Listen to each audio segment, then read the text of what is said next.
tous et bienvenue pour cette dernière conférence de ce RENT 2023. Pour ma part, c'est ma 7e année à vos côtés, aux côtés de conférenciers aussi agréables que Jeanne Massa, que je vous présente d'ici quelques instants. Et donc, je voulais souhaiter une bonne fin de salon et un bon retour chez vous après la fin de celui-ci. Cette conférence, l'intelligence artificielle au crash test de la pertinence immobilière, avec nos exposants qui sont évidemment bien présents et bien représentés. Et pour justement les présenter, je fais appel à Jeanne Massa, qui, je vous rappelle, est CEO de Neogem. Merci et merci pour cette belle introduction. Alors, on a effectivement un thème qui est en plus qui va avoir un angle très pratico-pratique parce que là, ils vont venir nous présenter un cas d'usage. Jan Goenvec, groupe Altaea, qui nous rejoint et qui sera le challenger de l'ensemble de ces solutions. Jérôme Garnier du Grécam. Alexis Radjavi, Priceable. Stéphane Lacolste, Builders. Alors pour vous expliquer un petit peu, c'est vrai que les études de marché et toute l'aide qu'on peut apporter sur la faisabilité des programmes immobiliers, de l'identification des terrains, de la valorisation, c'est des points qui sont essentiels.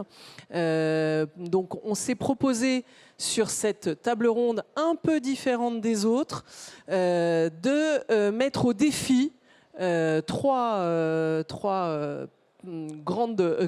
belles entreprises qui font et proposent des études et des faisabilités, de jouer le jeu et de nous faire une étude sur une adresse particulière. Donc Yann va nous donner le côté promoteur.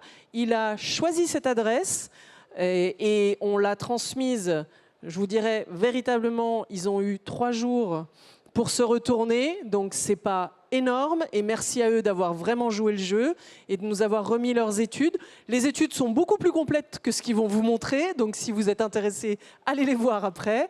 Mais pour le coup, ils vont avoir 5 minutes pour pitcher leurs résultats.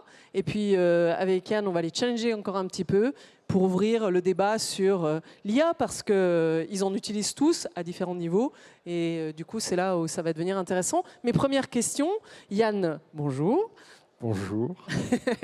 Quels sont les besoins des promoteurs au niveau des études?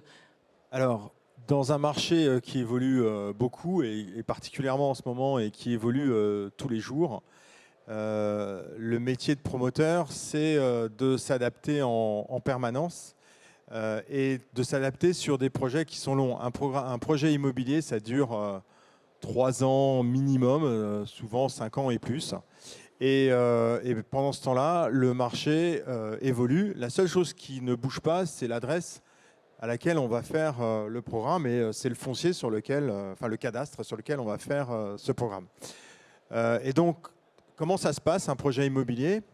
Je ne sais pas s'il y a beaucoup de développeurs immobiliers dans la salle, mais on commence par avoir un responsable du développement qui vous appelle en disant « Yann, je suis passé devant telle adresse, je pense qu'il y a un truc à faire. Est-ce que tu peux me dire combien ça vaut ?» Et puis, quelques mois plus tard, on va travailler, s'approcher de signer une promesse de vente. Et donc là, on va vérifier toujours la pertinence de ce qu'on peut faire à cet endroit-là. Donc, quel type de bâtiment on peut faire et à nouveau, combien on va pouvoir le vendre. Et puis, si on signe cette promesse de vente, on va déposer un permis de construire. Et au moment de déposer le permis de construire, à nouveau, on va se reposer la question de combien ça vaut. Est-ce que vraiment on peut toujours faire ça? Et puis, on va lancer commercialement le programme.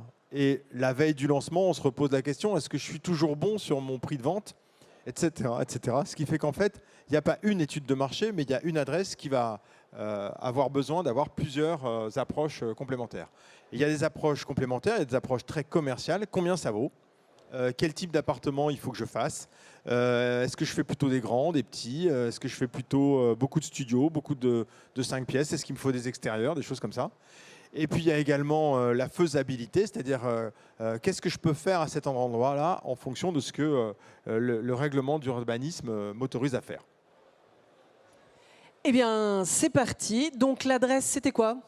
C'était 2 parcelles, parce que sinon c'est trop facile, qui sont à Vanves, avec une particularité, c'est qu'on est à la limite en fait de 4 communes, qui sont Vanves, Issy-les-Moulineaux, Malakoff et Clamart, à cet endroit-là, dans une zone où en plus il y a un gros développement de nouveaux moyens de transport avec une nouvelle ligne de métro, et dans lequel il y a eu beaucoup de concurrence sur ces 4 communes.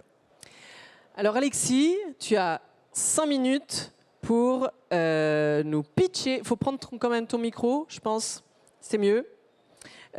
Pour nous pitcher ton analyse. Oui, tu peux te mettre où tu veux.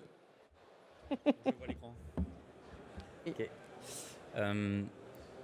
C'est parti. C'est la verte. Ouais. Ça marche pas. C'est toujours le test technique. Ok. Du coup, c'est parti. Déjà, un petit résumé sur ce que Priceable fait. Je pense que c'est important pour voir le rendu. Tout d'abord, Priceable n'est pas une n'est pas une entreprise d'études de marché. On est une entreprise data. On assemble des data. On rassemble plusieurs partenaires, plusieurs sources publiques, privées, partenaires. On récolte de l'information, on la nettoie et on la stocke dans différents silos, que ce soit socio-économique, à l'adresse, etc. On va venir l'enrichir grâce à l'IA. On va venir la nettoyer, la calibrer, la backtester et ensuite en faire des tendances locales et des estimations de marché. Je pense que c'est important de comprendre que comparé à un acteur comme Brecam, qui est vraiment de l'étude en détail d'un marché, d'une localité avec de la donnée qui a été récupérée par les biens de conseillers, nous on intervient sur une espèce de facilitation express de toute cette absorption de data disponible mise à disposition du professionnel, qui peut être aussi quelqu'un qui construit des études de marché derrière. Je pense que c'est important de le comprendre. Derrière, on peut lancer la vidéo et on va voir comment ça se passe. Donc là, on va créer un immeuble à l'adresse fournie par Yann. On va nommer le projet, fournir l'adresse, vérifier que c'est bien l'adresse qui nous correspond, regarder sur la carte qu'on est bien à l'endroit où on veut. On se met en commercialisation 2025, arbitrairement, immobilier neuf, un ascenseur, et on va créer cet immeuble. Immédiatement, ça va me fournir ce que Priceable pense pour cette ville, au code postal. On a les surfaces habitables moyennes pratiquées pour les T2, T3, T4. Notre estimation qui allait de 9800 à 8700 selon le T1 au T5. Ici, vous allez avoir tous les programmes qui a été détecté à proximité historiquement. Donc vous avez le détail des lots qui a été mis en commercialisation avec les durées de listage de tous ces programmes qu'on a détectés à proximité. Si vous voulez regarder les statistiques de marché, là on voit que les annonces, elles sont à 10 000. Donc les annonces sont plus hautes que notre estimation à nous. Parce qu'aujourd'hui, en ligne, elles sont à 10 000 du mètre. Mais nous, on est plutôt, comme je disais, de 9008 à 8007. Et là, vous avez tout le détail, DPE par DPE, surface par surface, typologie par typologie, du marché local de Vanves. On peut ajuster si on veut avoir aussi le marché dans l'Iris ou à une zone de 500 mètres autour de l'adresse. Ici, vous allez avoir toutes les informations socio-économiques de l'INSEE qui sont rassemblées aussi directement en un clic. Et là, la vidéo n'est pas accélérée. Donc, la vidéo fait 3 minutes et on a récupéré toutes ces informations-là en 3 minutes. Est-ce que c'est un quartier bruyant, important pour ma construction aussi, si je fais du double vitrage, etc. Tous les équipements urbains, commerce, éducation, mais aussi, on parlait des transports publics à cet endroit, quelle est l'accessibilité depuis cette adresse pour aller au centre-ville de Paris, pour arriver au travail en moins de 30 minutes dans les pôles d'emploi ou pour accéder à un autre endroit d'intérêt. Donc là, on a les lignes de transport à proximité. Enfin, les permis de construire déposés, si j'ai besoin de me rassurer, de me vérifier quel est le permis de construire qui a été déposé dans une parcelle à proximité. Donc j'ai toutes ces informations-là qui sont rassemblées, le cadastre également. Une fois que j'ai absorbé ces informations-là, je les ai exposées au professionnel qui peut faire sa propre opinion. Nous, on ne va pas faire une reco. On va être là pour fournir des outils pour que le professionnel lui-même fasse sa reco. Là, on va avoir la grille. On a mis des typologies, des T1, des T2, T3, des surfaces médianes pour les lots à cet endroit-là. Et là, je décide de faire 2 types de T5. Je vais faire un T5 de 110 et un T5 de 120. Et je vais décider que mon mix, au début, je vais mettre 10 T1, 15 T2. Je vais tester plusieurs mix qui vont me permettre d'obtenir ma meilleure rentabilité, soit locative, soit valeur vénale, si mon objectif est de vente. Je vais faire ce test, je vais lancer les simulations, et ça va me fournir instantanément, une fois que j'ai lancé mes simulations, le prix à cette adresse, avec ces caractéristiques que j'ai choisies. Alors là, on va avoir des estimations locatives et les estimations prix. Pour chaque T1, T2, T3, selon l'étage, le prix moyen de la typologie, et là, on va avoir aussi les prix. Et là, on voit qu'on a un cas de V, c'est-à-dire que les T3 sont moins chers au mètre carré que les T5. Donc avant, on voit qu'on est dans une cuvette. Les T1 et les T5 sont plus chers au mètre carré que le T3, T4. Donc ça, c'est quelque chose qu'on voit tout de suite. On peut avoir aussi le niveau locatif pratiqué au mètre carré à cet endroit-là et exporter tout ça sur Excel. Donc voici en gros tout ce qu'on fournit. Là, ce n'était pas accéléré la vidéo, c'est la vitesse réelle. C'est difficile d'exprimer tout ce qu'on a vu en 3 minutes, mais c'est pour montrer que nous, on expose cette information-là, cette data, qui va ensuite avoir la nécessité d'avoir un humain, que ce soit un interne ou externe, pour l'exploiter, la digérer et faire sa recommandation de programme. Nous, on se positionne vraiment comme un accélérateur, un facilitateur. On vous fournit de la donnée propre, clean, à disposition pour vraiment prendre les bonnes décisions. Mais on n'est pas là pour faire la reco à la place du professionnel. C'est lui qui connaît son terrain. C'est lui aussi, si le programme, ça va être de l'accession ou alors du très qualitatif. Donc voilà, merci. Et c'est fini. Tu as quasiment tenu à 4 secondes près. Bravo. Stéphane ?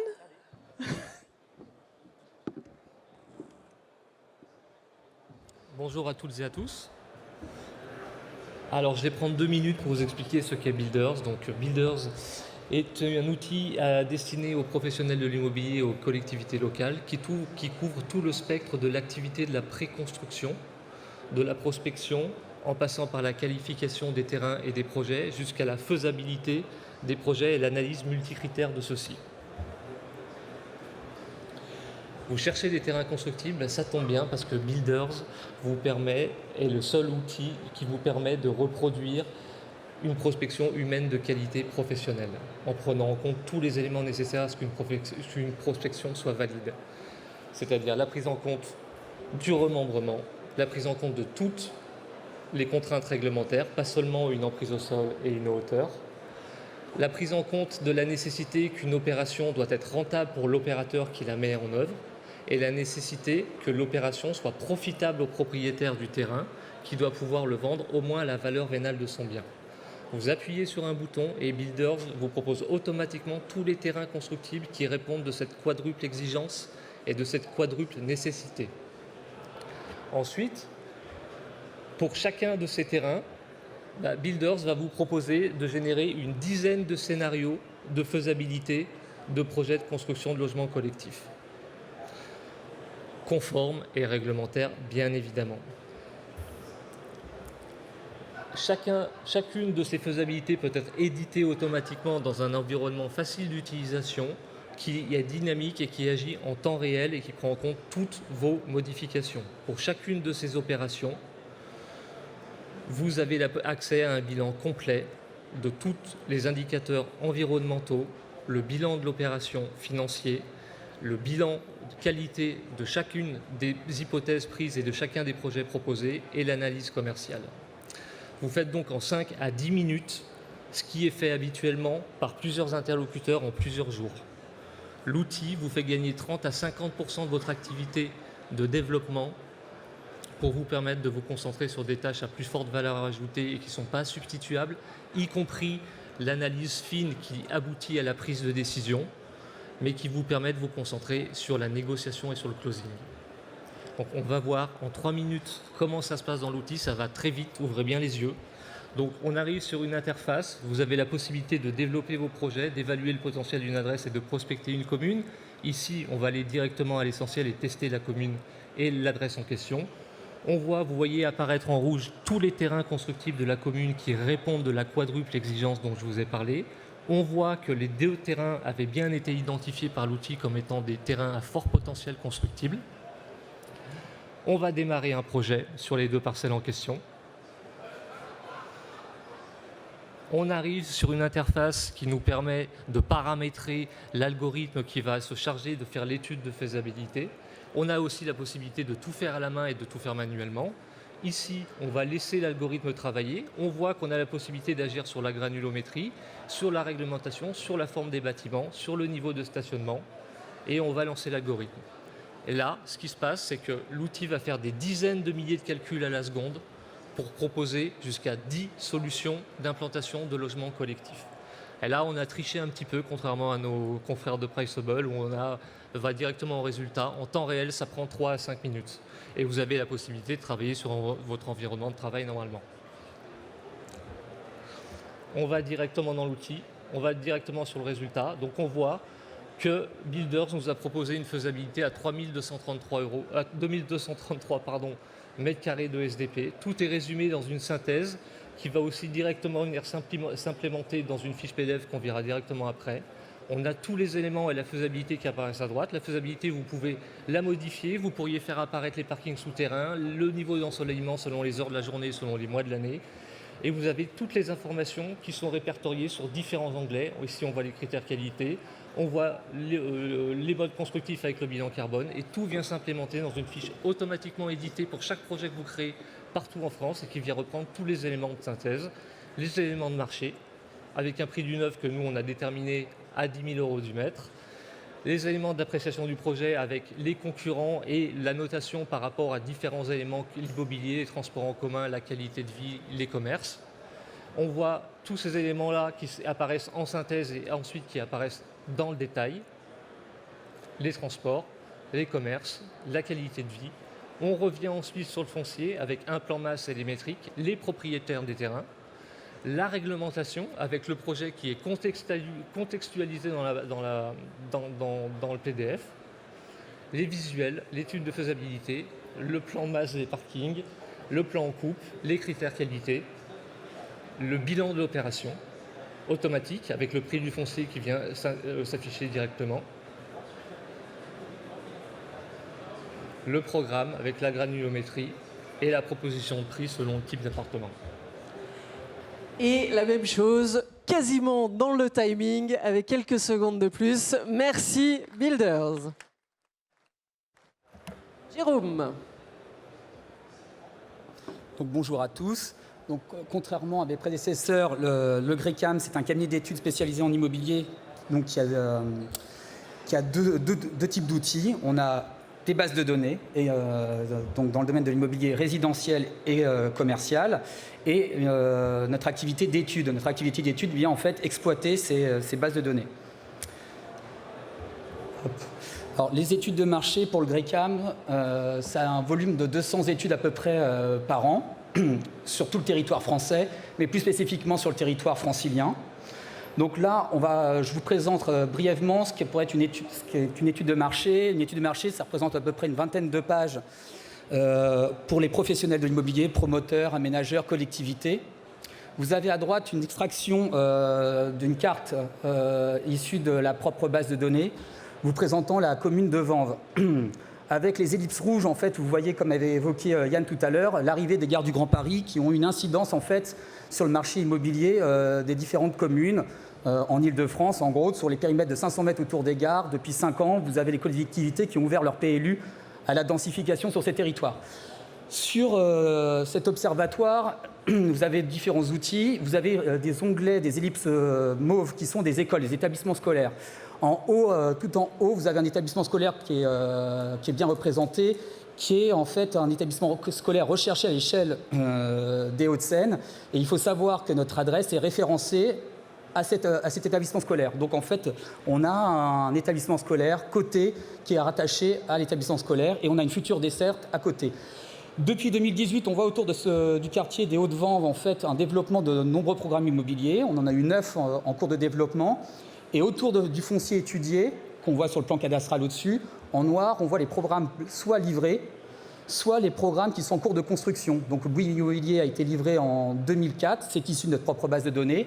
Et vous avez 2 programmes l'un en dessous et l'un au-dessus, également l'un qui est livré depuis peu et l'un qui est en chantier. Et il faut savoir que ces 2 opérations ont été vendues en bloc. Donc ce sont des opérations qui commercialement n'ont pas marché.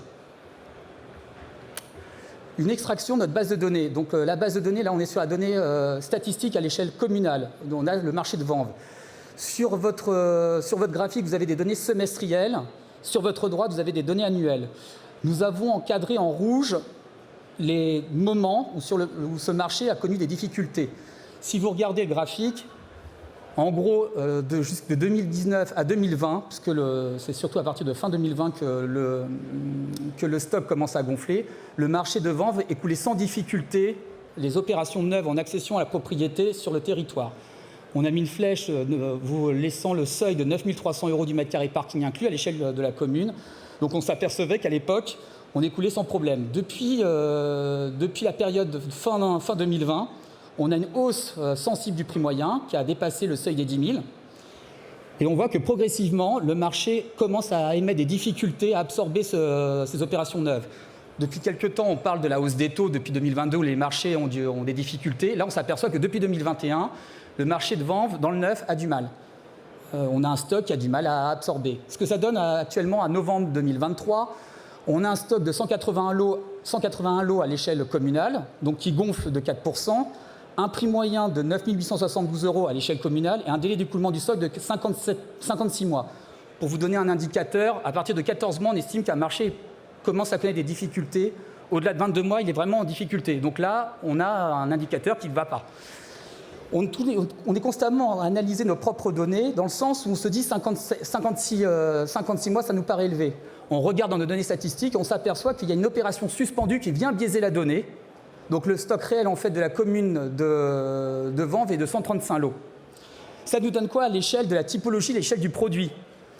Sur les 8 derniers mois, en fait, on a 39 ventes qui ont été effectuées sur le marché de Vanves. Et effectivement, je rejoins ce qui a été dit auparavant, il y a un problème sur les T3. Vous voyez que les T3, en fin de compte, ils ne se vendent pas bien sur le territoire de Vanves. A contrario, les 2 pièces fonctionnent bien. On regardera un peu plus tard pourquoi les 4 pièces fonctionnent. Sur le stock des 181 logements, on s'aperçoit qu'effectivement, c'est notre stock de 3 pièces. On en a 74 en volume sur la commune et un prix moyen de 600 000 €. Extraction de notre base, les programmes en cours de commercialisation sont les ellipses bleues qui vous donnent en fait là où sont localisées les opérations. Notre terrain, c'est le projet étudié, la Croix. Donc nous avons 2 opérations sur le territoire de Vanves et 2 opérations limitrophes sur le territoire de Clamart. Donc on va s'intéresser à ces opérations. Hop. 10 secondes pour finir. Ce qui se passe autour du secteur étudié, 400 000 € le 2 pièces se vend sans difficulté.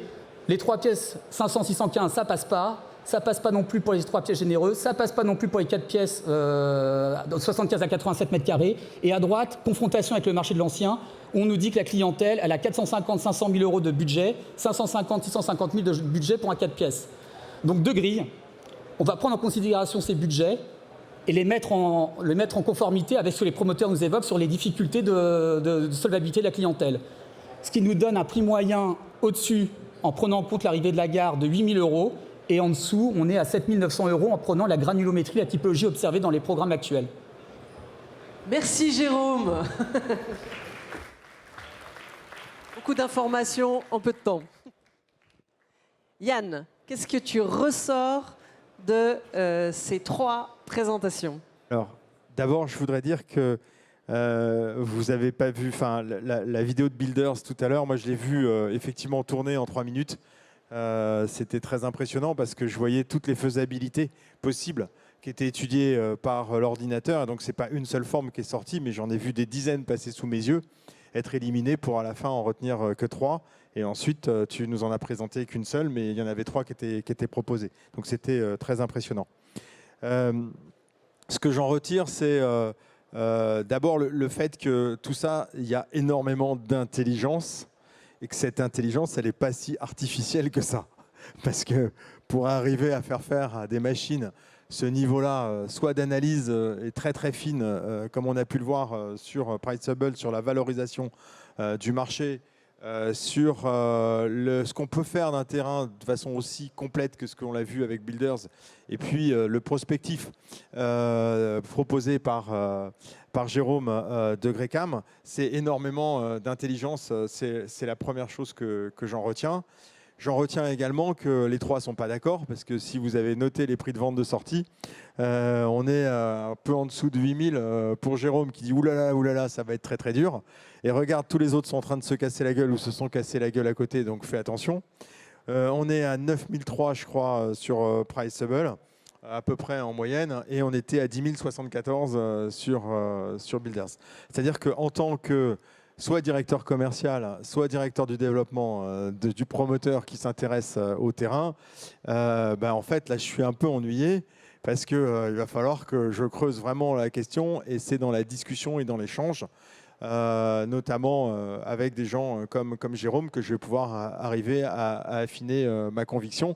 Mais là, j'ai plus de 2000 € d'écart entre les trois propositions. Donc, je peux dire je tape au milieu, mais je ne suis même pas sûr que ce soit la bonne solution. Et ça, c'est le quotidien du promoteur, parce que tu en commandes beaucoup Oui. d'études, et c'est la première des choses, quand on a commencé à parler de cette table ronde, de la manière dont on voulait l'amener, tu m'as dit, c'est juste, je peux demander 2, 3, 4 études, j'aurai des différentiels de prix importants. Oui. Alors là, le différentiel qu'on a montré, c'est entre différentes solutions et différentes approches. Mais même entre des cabinets qui ont la même approche ou la même analyse, j'arrive à avoir ce même différence. Donc c'est vraiment une question de conviction. Et du coup, ma question, c'est que l'IA ou la data ou l'expérience, finalement, c'est une aide à la décision. Ça permet d'aller plus vite, ça permet de gagner du temps pour vos équipes. Mais jusqu'où est-ce que ça peut aller? Ça ne peut pas vous remplacer? Alors heureusement non. En tout cas, c'est indispensable d'avoir des études, surtout quand on est dans une période aussi chahutée qu'aujourd'hui. Il y a 3 ans, 4 ans, on prenait ce qui avait été vendu, on rajoutait 5% et puis c'était bon et on y allait. Et il y avait quand même forte probabilité que ce soit un succès. Et surtout, on avait la trouille de se faire engueuler le lundi matin parce qu'on avait trop vendu le week-end au moment du lancement. Ça veut dire qu'on avait vendu pas assez cher. Bon. Aujourd'hui, on n'est plus du tout là-dedans. On est vraiment dans des sujets qui sont, avant de choisir d'investir de l'argent dans un programme, on est obligé de connaître la probabilité certaine de sa commercialité. À la fois d'un point de vue du produit qui va sortir, hein, donc toute la partie conception que nous a montré Builders, mais également au niveau de la commercialisation. Donc les études, Jérôme, on en parlait juste à l'instant, on en consomme de plus en plus. Et il y a de moins en moins de lancements, de moins en moins de fonciers de permis qui sont déposés, mais de plus en plus d'études parce qu'on a besoin de cette certitude. Alors, si on reprend un petit peu, messieurs, puisque le titre est l'IA au crash test de la pertinence immobilière, on voit bien qu'il y a peut-être des limites, mais de quelle manière est-ce que vous consommez l'intelligence artificielle, vous, Alexis, et jusqu'où est-ce que vous pouvez aller? Ce sera la même question pour les autres. Oui. Nous, on va avoir une approche avec l'intelligence artificielle qui est on est obligé de compenser, par exemple, des manques de données ou une information non existante par une extrapolation que l'IA va faire. Et donc, du coup, l'IA va prendre toutes les informations qui sont disponibles. Je donnais l'exemple du DPE. Si le DPE n'est pas existant dans l'ancien, on est obligé de deviner le DPE. Dans le neuf, on va avoir le fait que le nombre de comparables, de programmes comparables dans le neuf sont très faibles. En fait, il y a très peu de comparables dans le neuf en général.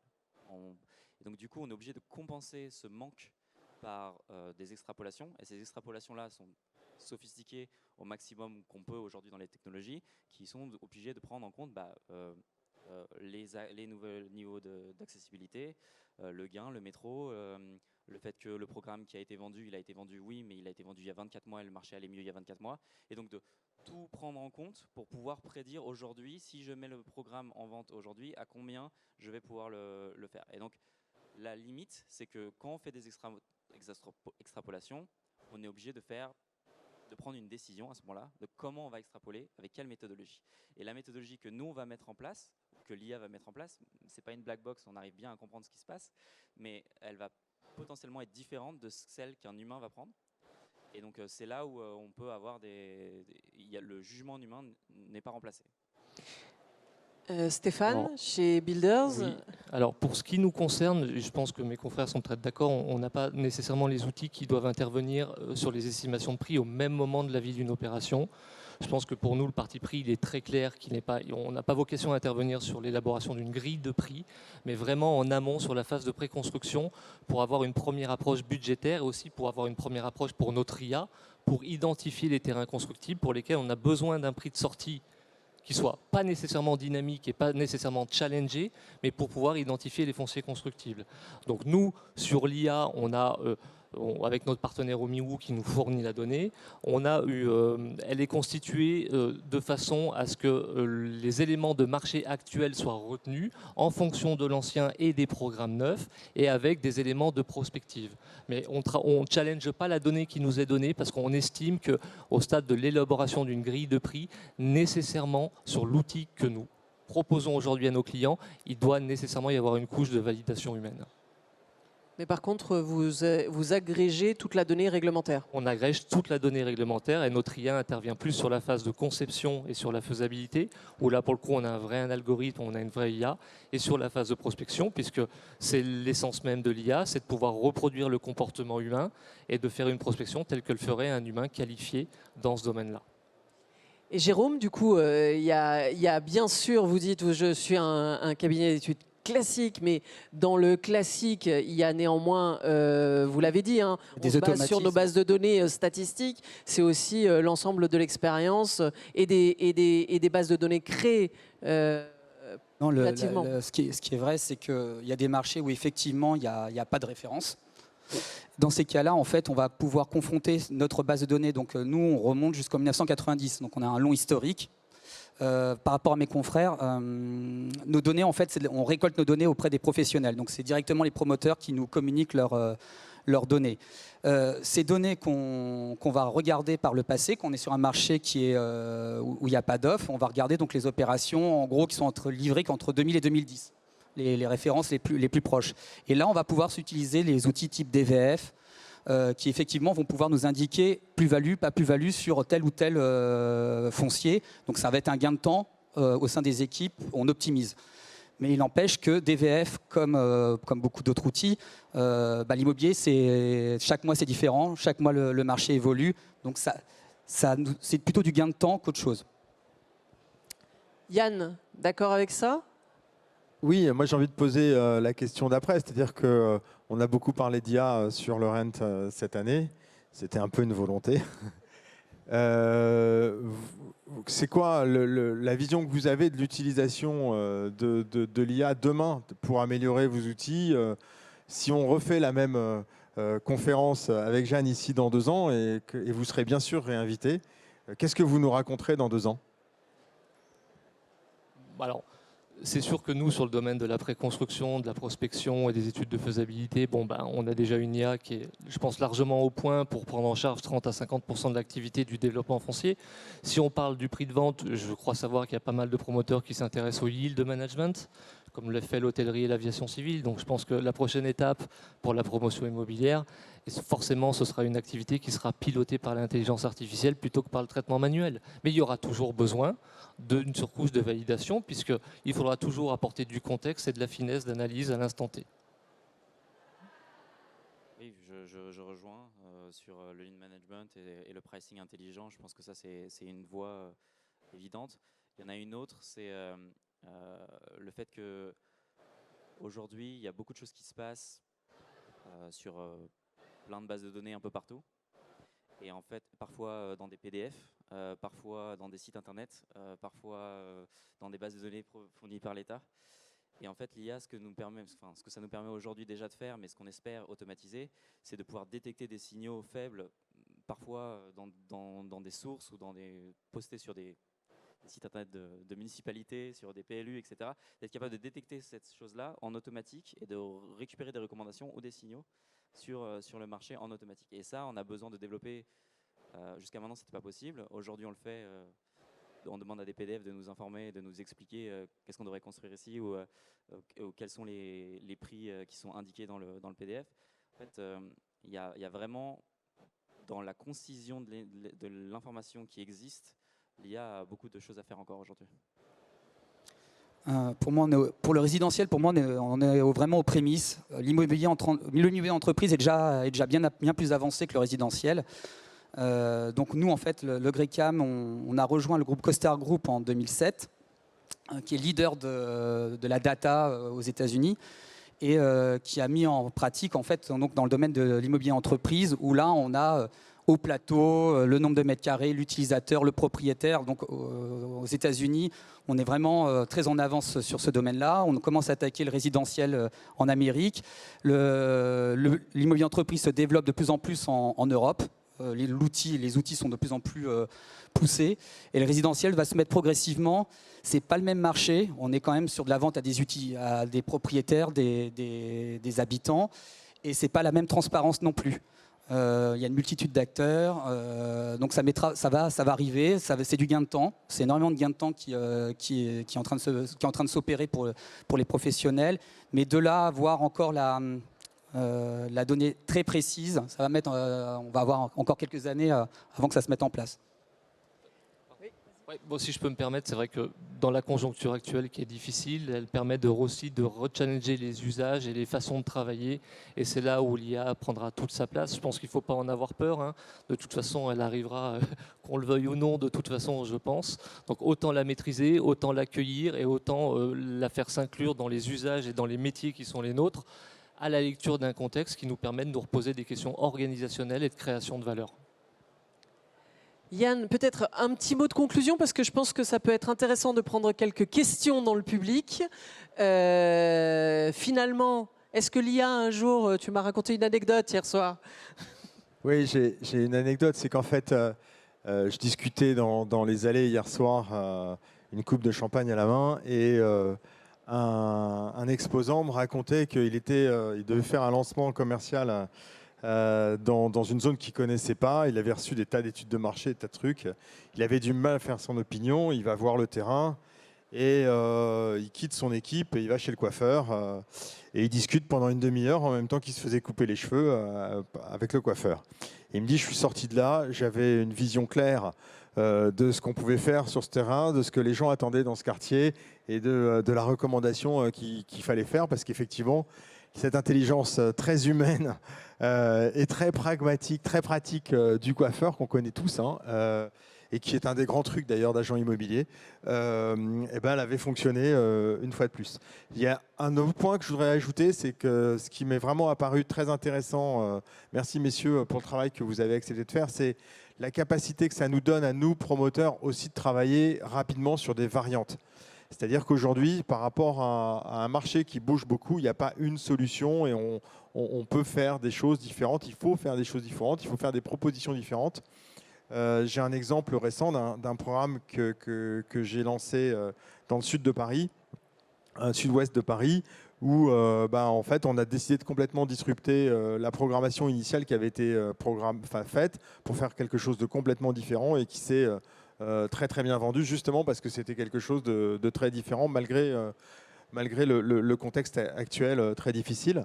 Donc en mot de conclusion, je pense qu'effectivement l'IA apporte énormément d'efficacité, elle permet de traiter beaucoup plus de données et donc elle permet notamment à un directeur du développement, un responsable du développement ou un directeur commercial de beaucoup plus utiliser son expérience pour faire des propositions plutôt que de passer du temps à collecter et à synthétiser des données pour des décideurs. Et à faire de la mise en forme. Et à faire de la mise en forme. Eh bien, merci beaucoup à tous les quatre. Je pense que c'était extrêmement intéressant, très opérationnel. Est-ce que vous avez des questions? Non? Eh bien, écoutez, on s'arrête là. Merci beaucoup.